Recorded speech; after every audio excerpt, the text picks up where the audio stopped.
This is Beyond Busy. I'm Graham Allcott. I'm the author of a number of books, including the global bestseller, How to Be a Productivity Ninja, and I'm the founder of Think Productive. We work with some of the world's leading companies to help them get stuff done, but more importantly, to help their people to make space for what matters. Beyond Busy is where I explore the often messy truths and contradictory relationships around topics like work-life balance, happiness and success, and explore with interesting people what makes them tick. In short, this is where we ask the bigger questions about work. My guest today is Professor Cyril Bouquet. Cyril is one of the authors of Alien Thinking, How to Bring Your Breakthrough Ideas to Life, and Professor of Strategy and Innovation at the IMD Business School in Lausanne, Switzerland. Cyril has spent many years advising some of Europe's leading companies on strategy, as you're going to hear, talking about the French train operators and UEFA, amongst others. And we talk about how to experiment, how you can use your imagination to get stuff done, managing attention, and much more. This is Cyril Bouquet.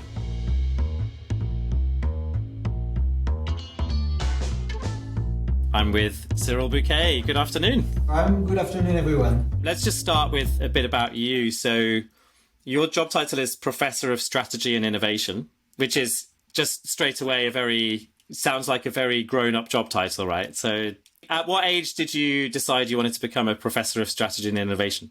Oh, my two parents are professors. So if you had asked me when I was a kid, what do you want to do when you grow up? I would have said the last thing I want to do is to actually become a professor. But somehow, this must have been my destiny. I studied in Canada. I did all of my studies in Canada, but I'm also a French citizen. And at the time, I had to do my military service. This was a mandatory thing for all the people who finished their schooling. They have to essentially enroll in the military service for a year. But there's one way that you could do your service, and that's by being a professor in a foreign country, and then you sort of represent the country and help, sort of defend the French language and so on. And so, in fact, that's what I managed to do. I became a professor a couple of years, but it was really a way of, giving a form of service to France as part of my civil service. And then I discovered it. I loved it. So I went back to school, did a PhD to become a professor, and I've loved it ever since. Nice. And you're based at IMD in Lausanne, very famous business school. And I wanted to ask you just what does your day-to-day work look like? And that might be different right now. Yeah, sure. I mean, obviously we live in a very different type of world with the COVID crisis. But IMD is a business school that is a little bit different than other business schools around the world, in that we really work with executives around their issues, their challenges. So we're a place of learning. We want to inspire them to think differently about the future. We want to help them innovate. We want to help them become a better team. But we do that by facilitating conversations and getting them to think differently. And so I work every day with senior executives around the world, across industries, on their issues, their challenges. And in the process, obviously, we try to nurture certain skills that we know are absolutely vital for them to continue to succeed and fulfill their mission as executives who are trying to bring progress to their business and society as a whole. Right. And one of the things I saw from your bio was you were involved in facilitating this huge meeting, 650 of the top leaders, merging two very big organizations, so SNCF, the French train operator, and then RFF, the railway owner. So you're bringing together these two sort of different worlds. And, I've been involved in a couple of mergers and a lot of culture work over the years. And that just, as I read that, it sounded frightening, the idea of 650 leaders and probably a lot of differences in the cultures of the way they work and so on. So yeah, it was one of the most fascinating experiences that I've had a chance to experience. And also, as you said, quite scary. I mean, I had a lot of nightmares visualizing, how am I going to essentially mobilize a group of 650 people coming from two different organizations, as you said, had very different cultures at the time. And the objective was really get them to behave more as a united force, trying to write a new chapter for this combined entity, if you will. And at the time, I was approached, or IMD was approached, the business school where I work, because indeed it was a very difficult context for those two companies. If you're French, any French person would remember that time, because in fact there had been a very serious train accident in the country that claimed the lives of 9 people. And essentially it was due to bad maintenance on the track. And then those two entities, if you will, the train operator and then the infrastructure owner, essentially argued, who was at fault. And the state, sort of felt, well, instead of arguing, we should just get those tracks, in order. And there was another little story that the train operator had ordered the next generation of trains to come and be delivered, and there was a cost of a few billion euros. And then when the trains arrived, they realized they couldn't enter the train stations because the train stations were too narrow. And so all the train stations that were managed by RFF, if you will, had to be retrofitted. And that was the last drop, if you will, for the state to say, instead of being two separate entities, we want you to sort of become one united force and really find a way to collaborate a little bit better.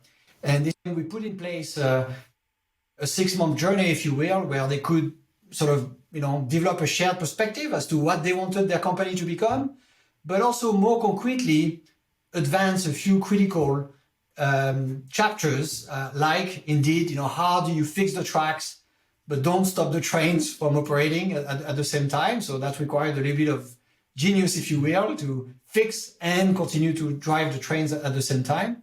Or, indeed, how do you develop new solutions for customers? Because there were a lot of ways that you could improve the passengers' experience on the train. Yeah. And indeed, part of it was virtual, but there were a couple of moments where we got together, all 650 leaders in one room, and I had about 80 teams working in parallel on different types of issues, and teams, sort of evaluating each other's ideas, voting on each other's ideas, giving feedback to each other. And through that day, they realized that indeed they could develop a context where, they could achieve a lot together by being able to have good conversations and share perspectives and really co-create essentially the company that they wanted to have for the future. So I think it was a very important milestone for this organization, and they've implemented many of the ideas that came through this 6-month journey.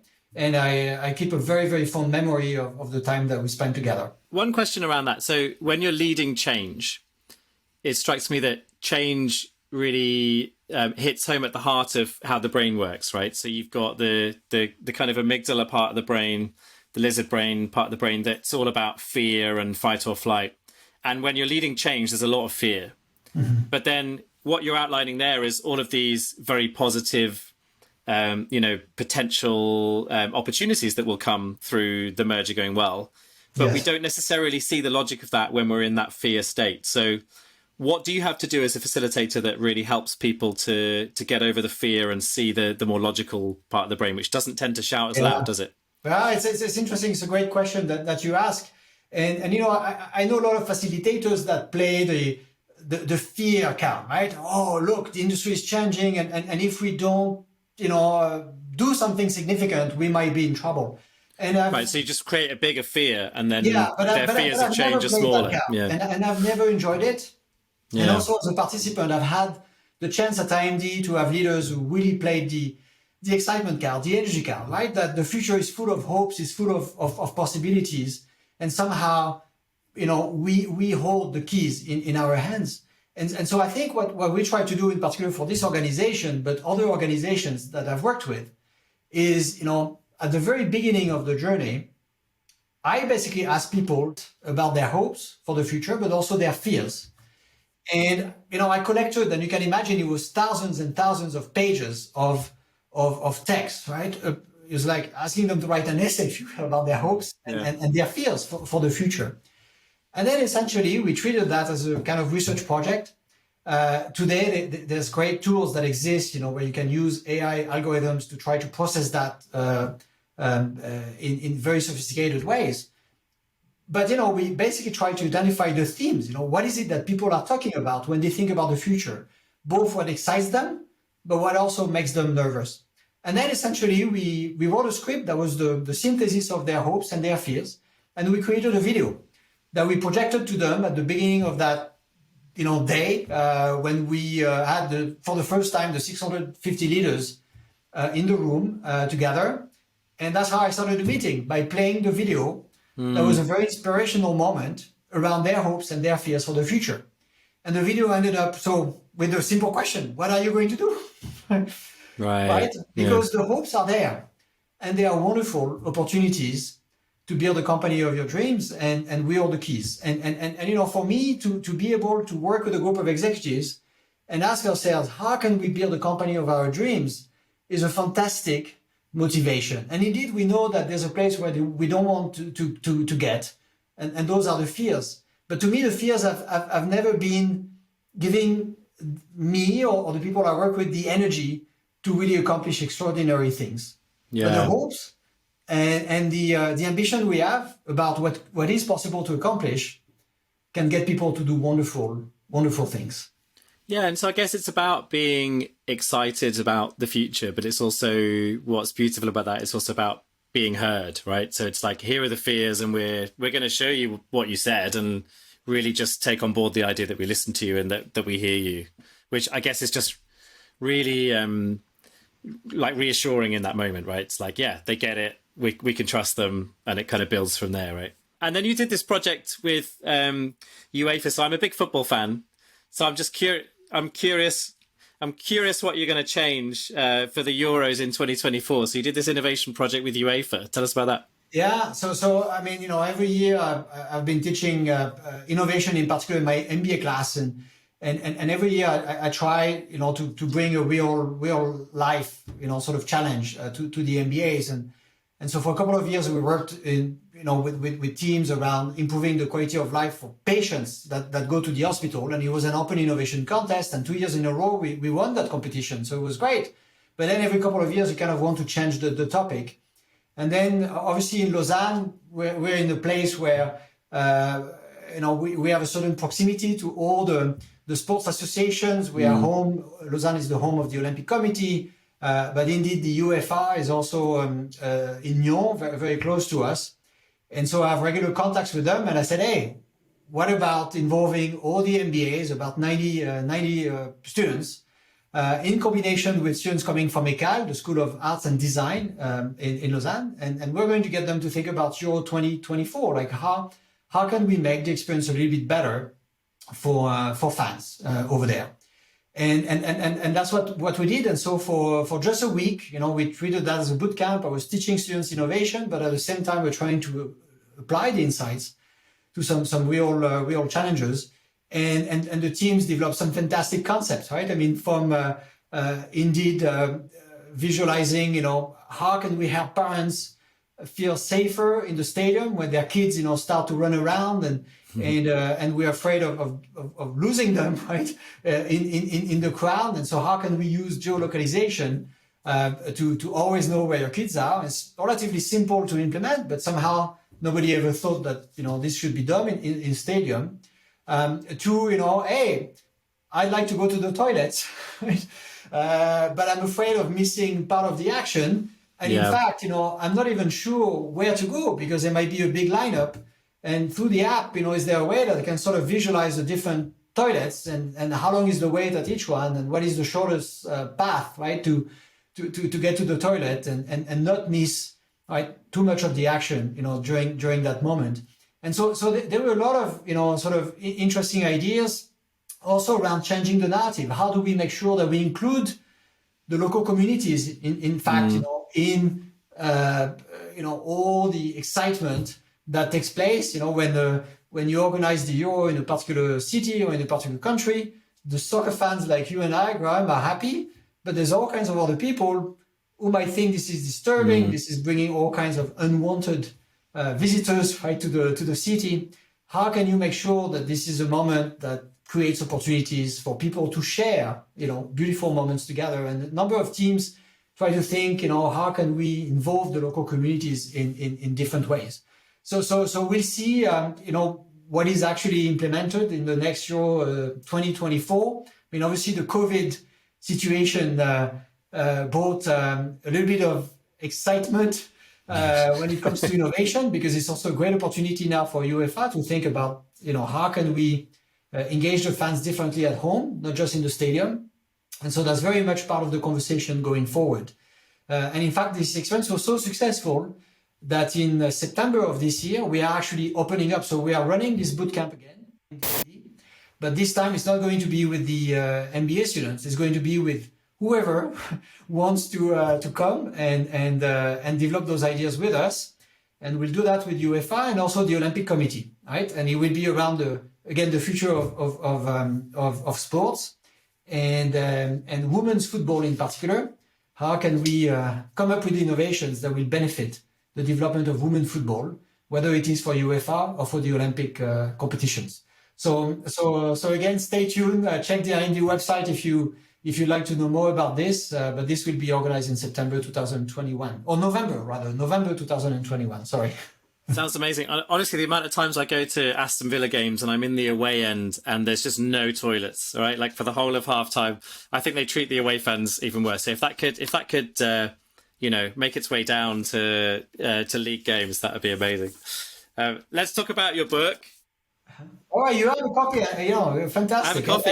It only arrived a few days ago, and I've been diving into it. But I have to say the cover is amazing as well. You're privileged because I did not get one yet, right? So you have it even before me. Can you believe that? I feel like when I'm done with this, I should send it to you. They sent it to me, so I should receive it very, very shortly. Have yours arriving. Alien thinking. So should we start with just the concept of why is it important to think like an alien, and what is alien thinking to you? So why is it important to think like an alien? I think today we live in a world that requires innovation, right? I mean, we feel somehow that we've received all kinds of tools. I know all the people I meet on IMD programs are smart people who have great intent. They want to bring progress to their business and to society as a whole. I have no, sort of fear when I think about the future that a lot is possible. Yeah. And especially now that we're in this sort of COVID kind of world, right? It's an ideal moment for organizations to reflect on, hey, what's working, what's not working so well, because people are willing. They are willing to consider different ways of doing things. Yeah. And somehow it's a great time for innovation. I think organizations, teams, individuals have the opportunity to think differently about the future. But the reality, even though we know it's important to innovate, the reality is that when you look at what is happening, you meet a lot of people who struggle, and a lot of organizations who invest a tremendous deal of time and effort on innovation processes. They want their people to be creative. They want their people to identify interesting opportunities that could be addressed, come up with new ways of organizing activities. But we see a lot of incremental improvements, less radical thinking. Yeah. Seems difficult for people to escape the standard way of doing things, right? So there's this kind of paradigm that exists in an industry, in a company, in a team, that sort of dictates a logic of how things should be. And of course, people innovate within that paradigm, but they have trouble sort of coming up with fundamentally different ways of thinking about what's actually possible to achieve. And really, we wrote this book, Alien Thinking, and I think the metaphor says it all, right? Like you're coming with a mindset that helps you to escape this paradigm, right? You don't share, you're coming from a different world, you don't share this dominant logic, and somehow you're able to see things in a new light, right? And it's not magical, it's not that you need a special DNA to be able to think differently and to think like an alien. There's a very simple set of habits that you can develop that can help you be quite successful on that front. Yeah. So we're going to talk about these different habits. So it kind of feels like there's two parts of the alien thing, right? One is like the mindset of I just need to think like an outsider. I need to come in fresh, almost like deconstruct everything that's there and start with a blank sheet of paper again, and almost how would I design it if I was new on the planet today? Yeah. And then you've got the breakdown of the 5 different things. I was trying to think. Alliteration is the wrong word. What's the word? An acronym. That's the word I'm looking for. It's an acronym, yeah. Just lost the word for it. So you've got attention, levitation, imagination, experimentation, and navigation. So we'll talk about each of those 5. Yeah. But let's just talk about people who you think have the mindset first. So this alien mindset, and you talk about Jeff Bezos in the book, and there's a couple of really nice case studies at the beginning where you talk about a doctor fighting Ebola and then a woman that's been in prison. Do you want to just talk about a couple of those people and like who do you really respect right now that you feel like has a really good mindset around this stuff? A case, I guess the Ebola situation, right? That has a lot of common links, right, to the situation that we experience right now with the COVID crisis. But indeed, Billy Fisher was a doctor and an epidemiologist, who completely changed, if you will, the paradigm of the World Health Organization around taking care of people who have been identified as suffering with Ebola and saving their lives in many cases, and really changing the local prospects in many countries in Africa that suffered with this situation. And it just happened to be the son, in fact, of my dear colleague here at IMD, who just recently retired, Bill Fisher. And so his son is Billy Fisher right. Jr. And one day he received a call from the World Health Organization, and they said, Billy, right, we need you to come to Geneva to help us think about, sort of epidemics. But this was supposed to be an intellectual assignment, if you will, right? He was supposed to spend a few weeks in Geneva and then go back. He was a professor at the time at the University of Carolina in the States. And he said, sure, I'll come. Except 72 hours later, they said, well, there's a change of plans. We actually want you to board on a plane and go to West Africa, where they're experiencing just right now one of the worst Ebola epidemics of all time. And he felt, what the hell? I mean, I'm not an Ebola specialist. I'm a critical care, professor. I take care of people. I know a lot about pandemics, but I'm not an Ebola expert. And, this particular village where they wanted him to go had a mortality rate of about 70%. I mean, 70% of the people that were basically identified as suffering from Ebola would die within a period of days. And so he really thought about it, should I go on this plane or not? And of course he did. He did. And then when he arrived, he quickly realized that none of his sort of, repertoire of tools, applied, that somehow his knowledge was limited. It was a very different type of environment. He didn't have CT scans at his disposal. He didn't have X-rays. He couldn't even put a stethoscope in his ears because, as you can imagine, he was dressed, with very, important like protective gear and so on. Yeah. And so what you do when you're in that kind of situation, you have to think differently. And then he realized that essentially the paradigm of the World Health Organization at the time was broken. The paradigm was as follows. They identify people who are sick with Ebola, they quarantine them, and then they track all of their contacts, right? It's exactly what we do right now for COVID. Except what was happening is that everybody pretty much was dying. 70% to 80% of the people were dying. And so the family of the people who had, patients that were infected with Ebola, would do everything they could to escape that quarantine system, because they knew that the moment that the person would be put on the quarantine, it was a death warrant. And so they could not even perform the rituals that were so important to them, taking care of their loved ones, burying them properly. And so they would rather hide their loved ones and then risk the run of getting themselves infected than essentially give them in the hands of those, doctors. And so the paradigm was failing. And so basically what Billy did is that we realized, we have to save lives. I mean, the quarantine system will not work unless we start to save lives. And then he basically realized that a lot of people were dying, 70 to 80%, but there's a small proportion of people that could survive long enough for their immune system to kick in and win against the virus. And why? The people who died before, often they had a pre-exposure to other types of diseases that really weaken their immune system. And so he gave them a lot of fluid, antibiotics, and then he was able to reduce the mortality rate in a few days or a few weeks from 70% to less than 50%. And that totally changed, if you will, the local population reaction to this situation. And now they would work with the doctors. And what to me was interesting in that story is that with relatively simple task, he was able to fundamentally bring huge progress to an organization as established as the World Health Organization. But he was not a rebel. It's not somebody who broke things because he was smart and felt there was a better way of doing things. He was a rebel with a cause, right? There was a very important mission that everybody cared about.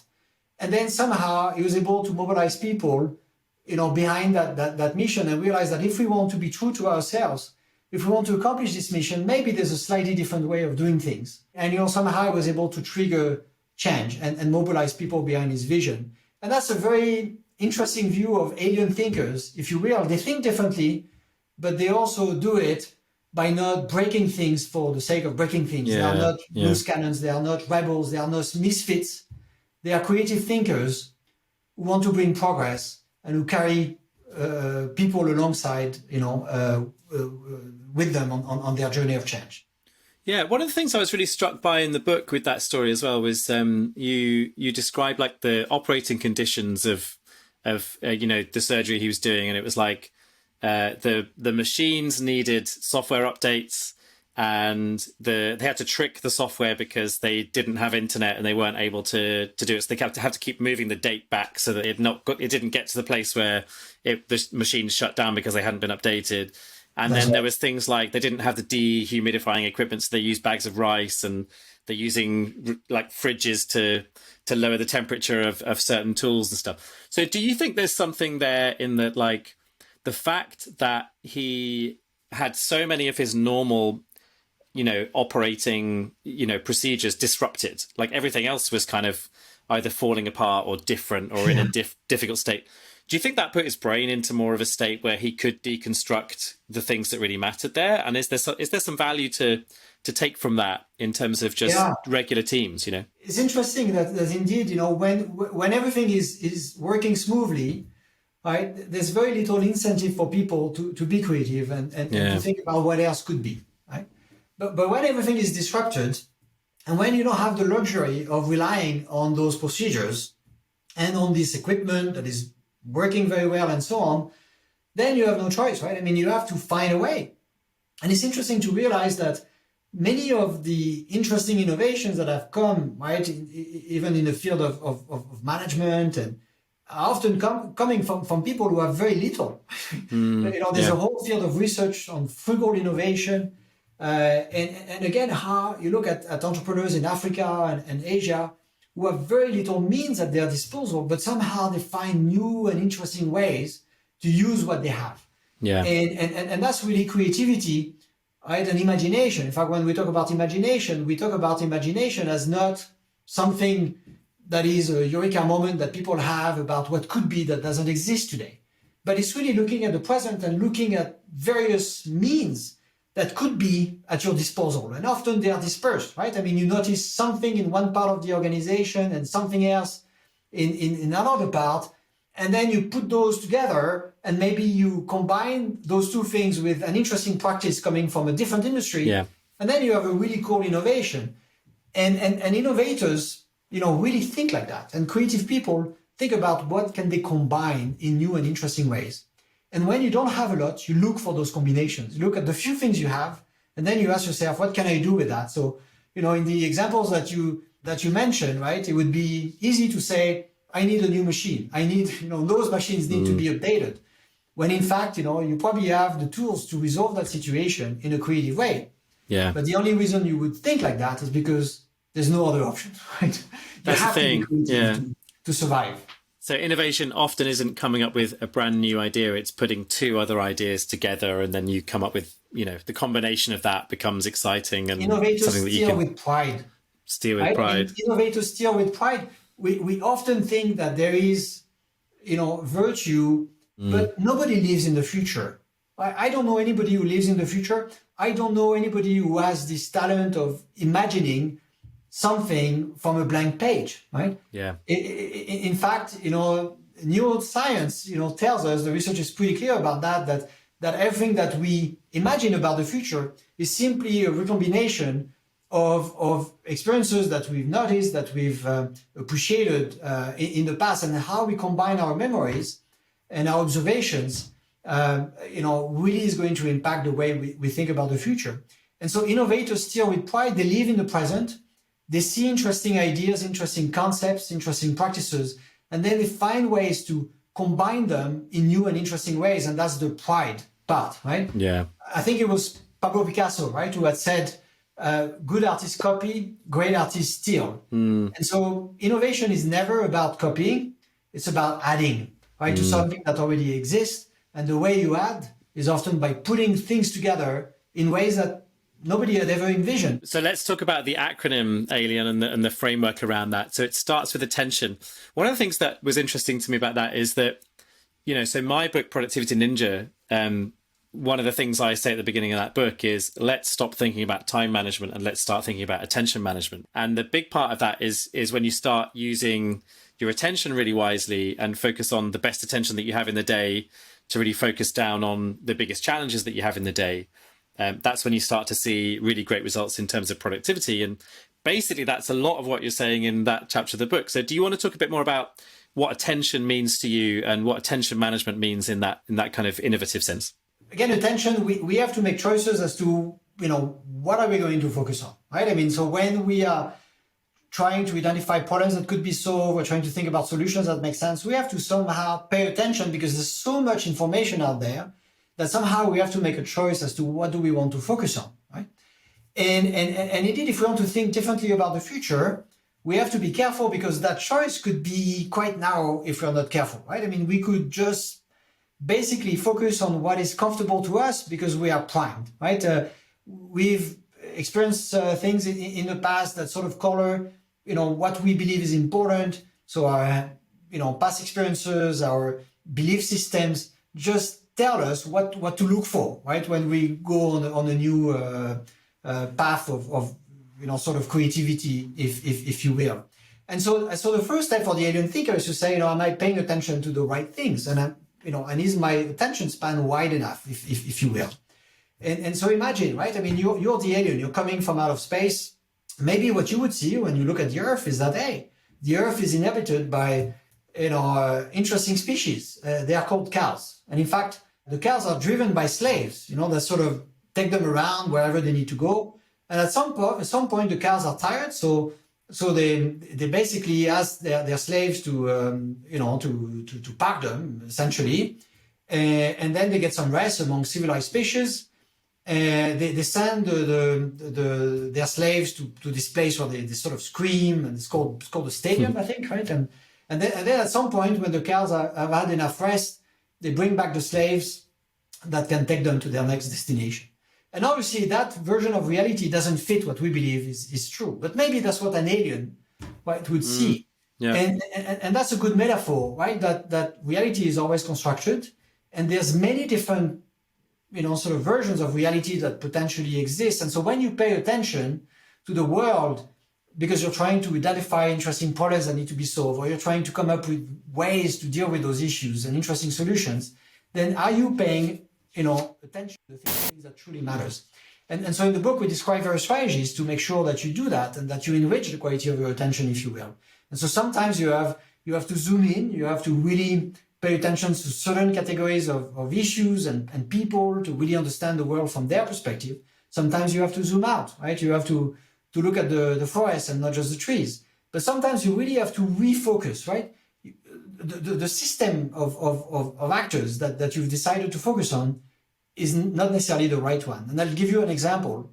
Right? Kellogg was trying to develop a new type of healthy cereals for kids. And they've talked to the parents, they've talked to the teachers, they've talked to the nutritionist, they even talked to the kids themselves. And they were trying to imagine, what should be the diet for those kids at home and at school. But they were not making a lot of breakthrough. And as it turns out, one of the person on the team said, hey, why don't you talk to the janitors? Interesting, right? Well, as it turns out, the janitors, had a lot of information that nobody else had access to, right? They knew exactly what the kids were eating because they could see them, right, playing outside, during recess. They knew exactly what food was traded, right, on the lunch black market, if you will. They also knew what food was thrown away in the garbage can. Okay. So all of that information was useful to somebody trying to imagine, how should we change a diet? But nobody actually thought it was relevant to talk to the janitors. where a good alien thinker would actually ask at least himself or herself the question, am I talking to the right people, right? And do I need to vary a little bit more the lenses that I'm trying to understand and to engage? Because somehow my vision of the world is incomplete, right? Unless I do so. And that's what we mean by attention, is to really try to enrich a little bit what you see, right? By paying attention to different types of issues, engaging different types of stakeholders to really inform and enrich your understanding of the world that you're trying to change. I loved that example in the book of Jeff Bezos and the Kindle as well. And it kind of, what you say in the book is that Sony made a better device, right? So the Sony device was way better than Amazon's Kindle. It was sleeker. It was the Porsche of handheld devices. And the Kindle wasn't going to win if you just looked at the devices. But what Jeff Bezos realized was that you need to work out with the publishers, how will they, give up their intellectual property to go into an e-reader, which is going to have a huge threat to physical book sales.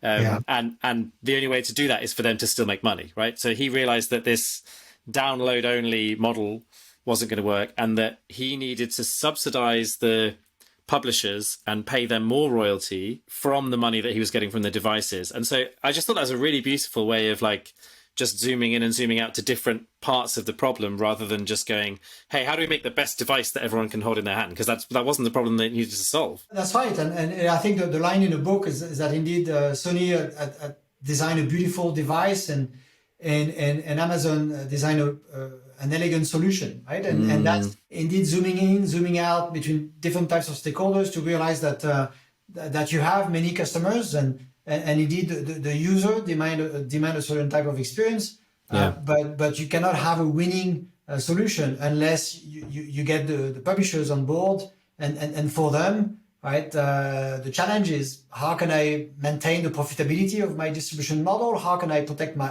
IP? And that requires a different way of thinking that somehow they understood, because they conceptualized the total system. And they were able to switch between those different lenses, if you will, as you described. So that's an interesting case indeed. Nice. And then the L of your acronym is levitation. So tell us about that. And levitation is interesting, because I can tell you, I mean, I run a lot of innovation journeys, and I've read so many books on innovation, on this particular part of the creative process that we call levitation. Whenever we talk about innovation, we often have the impression that it's a series of sprints, right? I mean, people are always engaged in the next activity to somehow, so test your ideas, come up with, another prototype, and then move on because we want to implement as quickly as possible. And, when we talk about agility and we talk about the lean startup, it sort of conveys that sense of energy and momentum, and we've got to keep moving. And that is true to some extent, but in fact, we should never lose sight of the fact that innovation is a marathon, right? I mean, the more radical you want to be in your thinking, the more time and space it requires, right, for you to actually step back and make sense of what you're doing. And really, levitation is, the act of somehow stopping what you're doing and sort of separating yourself from action, so that you can create the mental space, right, to think about what it is that you're doing, whether it's working or not, and let your unconscious brain also function. And again, there's been a lot of books written on this topic in leadership, and one of them that is quite famous is called the Pause Principle. And they surveyed all kinds of executives around the world, and they said, where do you come up with your best ideas? And the answer is in the shower, is while I'm commuting to go to work, or when I go to the gym. Nobody says it's in a meeting with my colleagues when we do a brainstorm. Or while I'm doing email. Those moments, where your mind is supposedly quiet, right? That all of a sudden you're able to really think about, the world and what you've done and what you could be doing in the future in a very different way. Yeah.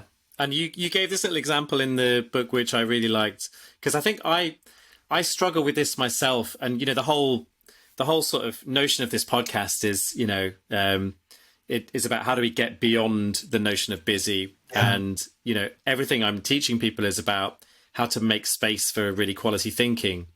And I think this is something that everybody struggles with. And despite the fact that I teach this, I also struggle with the idea of creating the space for my own ideation as well. Like, when things are busy, it's really difficult to kind of step off that sort of action treadmill. And really productivity is about doing fewer things, but doing them smarter and better rather than trying to do more and more things, right? Like we get into this kind of cycle with productivity that it's about that. But you gave the example of the restaurant El Bulli, which I really loved. So it's often seen as the best restaurant in the world, the most innovative restaurant in the world. Why is that a good example when it comes to levitation? Yeah, well, I mean, it's a good and bad example in a way, because very, very few of us can actually afford to implement the strategy that he implemented, right? So Adrian Fer, right, was indeed, leading this restaurant that for 5 years in a row, I think was voted the best restaurant in the world. And he would close the restaurant every 6 months, right? For 6 months. Right? So every year he would have a 6-month sabbatical because he felt he needed that space to be able to think about his next series of creative concepts, and he felt that the madness of the world that he was living in did not offer the kind of tranquility, if you will, that he needed to remain creative, right? In a way that could be sustained, and of course he could afford to do that, but I know very few people that can sort of afford again to have a 6-month sabbatical every year so that you can create the space to think. And that's a pretty extreme strategy, again, that shows that, you need that time, right? And again, I think we describe strategies that are a lot more easy to implement in the book, which I can describe. But I just want to insist that it's not just about this Zen philosophy, right? I mean, sometimes we have the impression that it's, you need time, you need, for yourself. But this is explained by neuroscience, right? I mean, we know in the 70s and 80s, they put, that's when they started to experiment with brain imaging technology, and they put scanners on people's brain, and they try to understand what is happening, with the brain of a person that is very busy doing a very sophisticated cognitive task, if you will, right? You're resolving a math problem, or you're trying to write a poem, so you're busy doing something, versus what's happening to the brain of a person who's taking a walk in the forest, who is sleeping, and so on. And then they realized that obviously there are different parts of the brain that light up. But what was a puzzle for neuroscientists at the time is that the mind of a person supposedly at rest was consuming 20 times more energy than the mind of a person, right, that was busy doing a very complex cognitive task. And that was a puzzle for a long time. They did not understand why. But what we know today is that, in fact, your brain is working very, very hard, right? When you're supposedly at rest. So, in fact, the parts of the brain that light up when you're supposedly sleeping or taking a walk in the forest are parts of your brain that are involved in introspection, thinking about what it is that you're doing, what's working, not working, but also the part of your brain that is consolidating all those events and learning points that you've had, right, in the past, and storing them in your short-term and long-term memory. And then projecting your views on the future, which is simply a way of reinterpreting what you've seen, what you've heard, what you felt in the past. And so indeed, you need to disconnect to be able to think about, the present and also the future. And think about sports, right? I mean, when the team is engaged in a play in basketball and it doesn't work out, what is it that the coach is going to do? The coach is going to call a timeout, right? And that's precisely because they realize that the current, sort of organization is not working. We need to stop, reflect, and think differently about what we can achieve, right, in the next phase. And so if we cannot do like El Bulli's 6-month sabbaticals, maybe there are a few other things that we can do, right?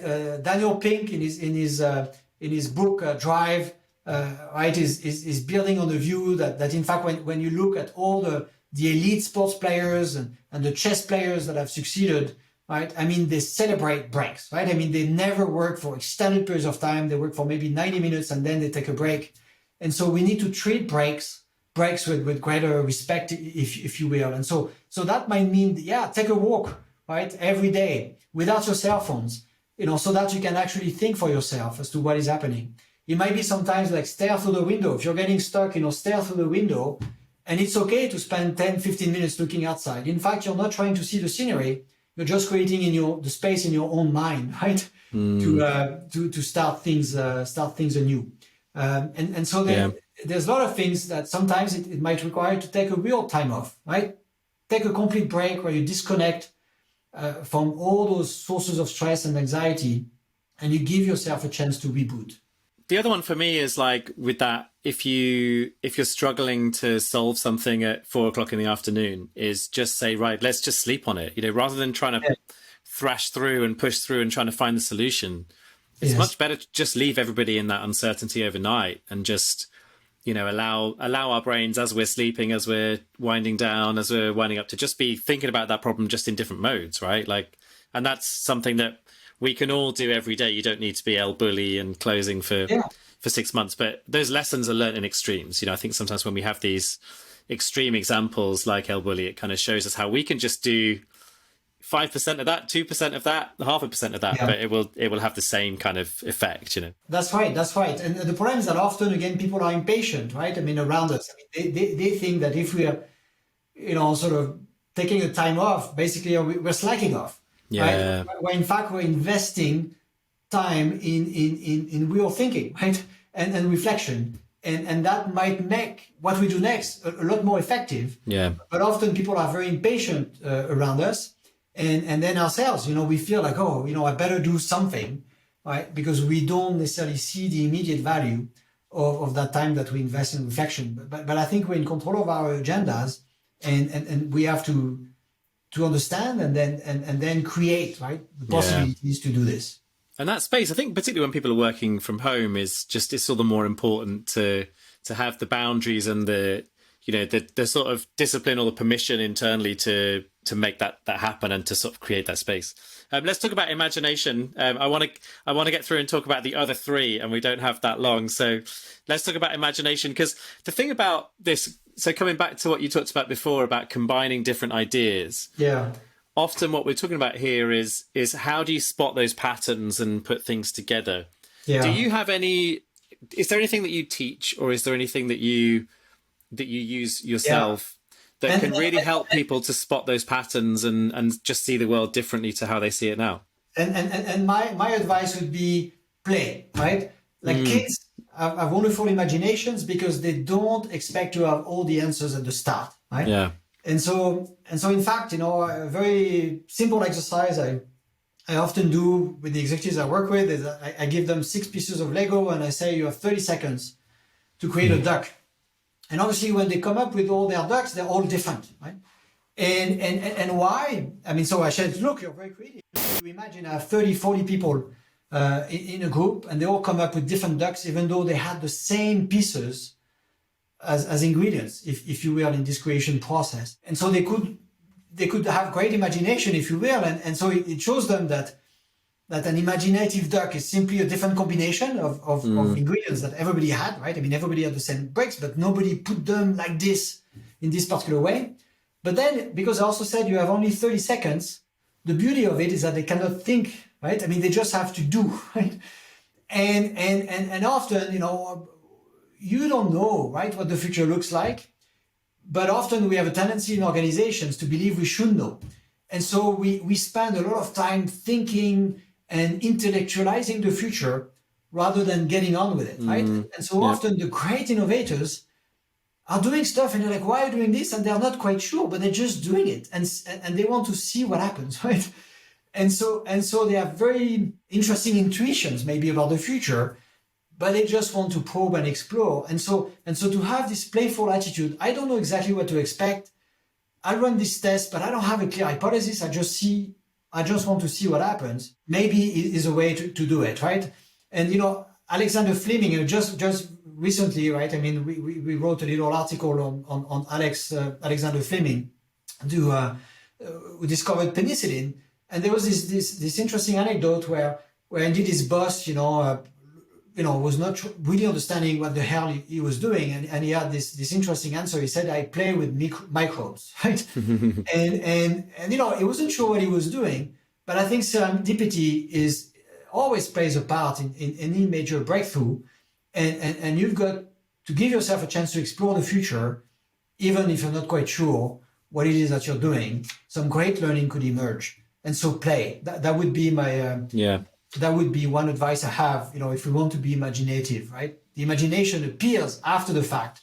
It's not always conceptualized as such, when you start.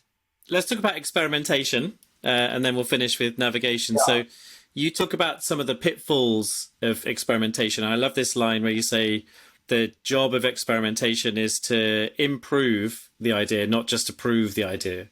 A lot of the innovators I've met, obviously are very fond of the ideas that they want to test, right?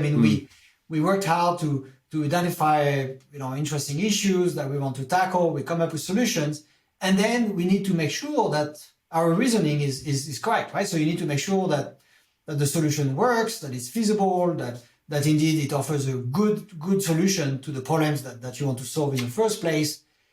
And so what happens that innovators are often in a mindset where they want to prove that their ideas has merit, right? Or that their idea has merit. And in the process, they are on this path, right, where they search for evidence, but they discard all kind of information that doesn't fit, if you will, with their reasoning.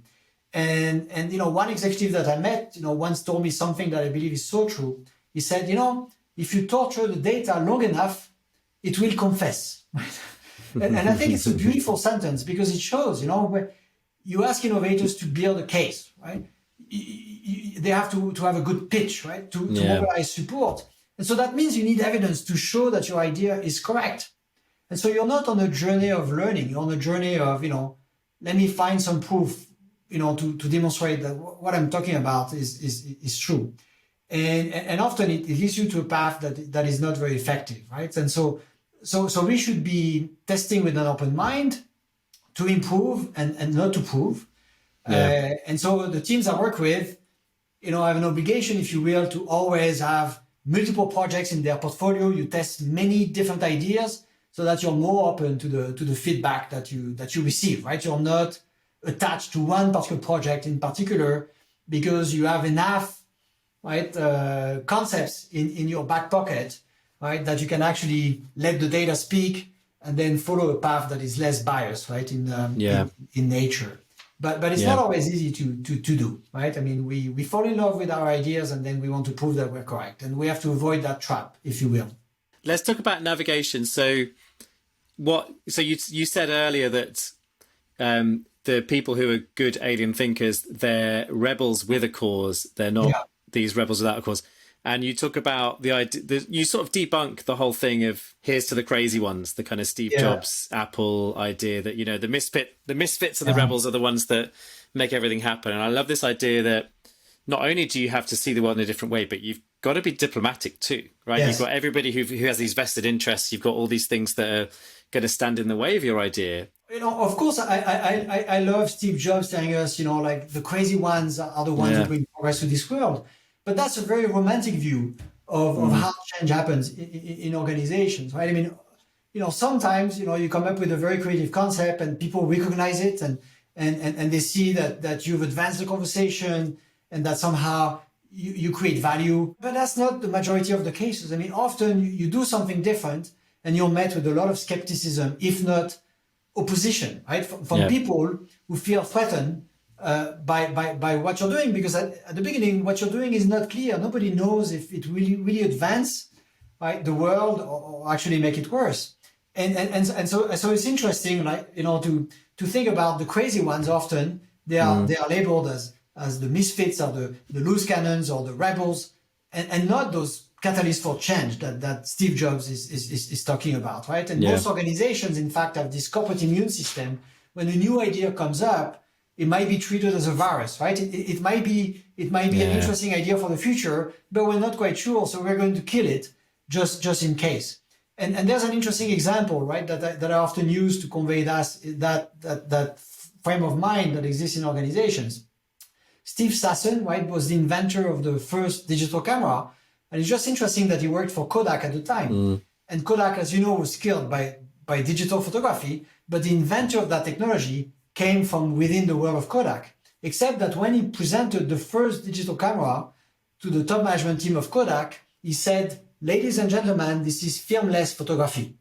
And the moment he talked about this, obviously, he scared, the whole team, because he destroyed, or he clashed, if you will, with all of their beliefs around what made this company special and what made them proud around, how do we exist, why do we exist, and how do we succeed as a company in the market. And that I would say is a typical mistake that a lot of creative people do, is that they emphasize what is really unique, what is really different about their ideas. But they really alienate people who could provide support. And Steve Sasson, after a few years, started to use the language of digital film. And when he started to talk about digital films, obviously the enthusiasm that he was able to create, right, was there, right? But filmless essentially, broke all kinds of support that he could get. So is in the words of the innovation director of Lego, you've got to be a diplomatic rebel, right? I mean, you've got, to do things differently, but you also have to build bridges. And often the very creative types have difficulty doing that, right? And I've also worked, with French La Poste.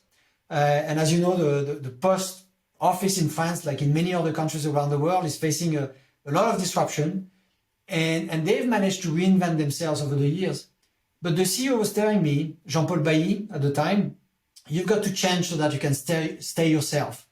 And I thought that was a beautiful say, because everybody wants to change, but we also want to protect what is good about what we've spent so much time building over the years.